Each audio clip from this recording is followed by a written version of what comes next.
woke up one morning, and for a couple of days I'd been feeling, some shortness of breath and a high heart rate. We knew how sick she was, and we knew how sick she'd been, and apparently her test numbers looked even worse than that. How the cardiologist explained it was actually diagnosed as viral myocarditis, a common, cold or flu virus or similar that attacks your heart muscle. When Kayde was diagnosed, it was a shock.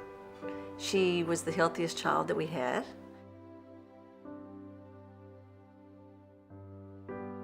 I got married, during that time, and as far as we were concerned, my heart had healed. And I was going to live a normal life without any further problems. Then we decided we wanted to have a child.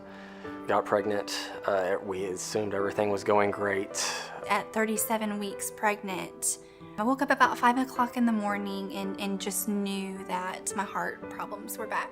Although Kayde had a diagnosis of heart failure, she had improved her heart function enough on medications to safely become pregnant and have Carter. However, during her pregnancy, her heart function declined, and shortly after Carter was born, she began to retain fluid and had a precipitous drop in her heart function. The actual day he was born, they took Kayde in, did a very quick C-section. He was born at 9:07, perfectly healthy. So unexpected that with a mother and complete heart failure, this baby was perfect. Kevin jumped in there and had to be mom and dad and everything for him. At that point, I wasn't even thinking about my heart. All I could think about was this precious baby boy. After further testing, it was discovered that Kayde had something called left ventricular non-compaction, which was likely a condition she was born with. However, patients often don't manifest symptoms until they're much older. And basically what the birth defect does is it prevents your heart from healing. My best option was a heart transplant. And the risk of your heart failing before you get to this procedure is huge on your mind. And really the only time that Kayde would get emotional or be sad about the whole situation is when it came to Carter. There were times when she would say, he won't remember me.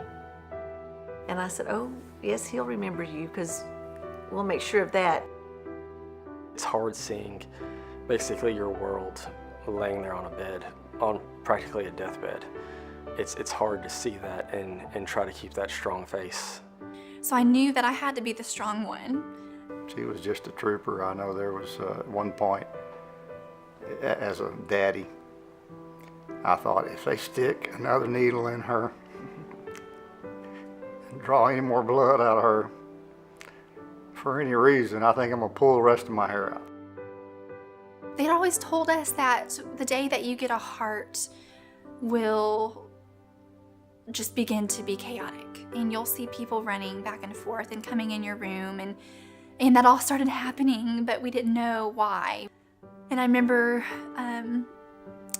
waiting to go through the doors of the operating room and getting to tell everybody that I loved them and that I was gonna be okay. Those hours just flew by, with full of wonder and full of hope and full of thanks to this precious donor and the willingness of their family to share.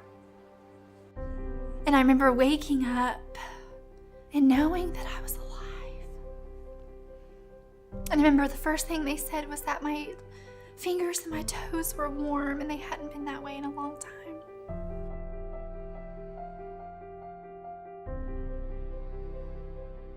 Living with a heart transplant recipient, that kind of changes. Every day special.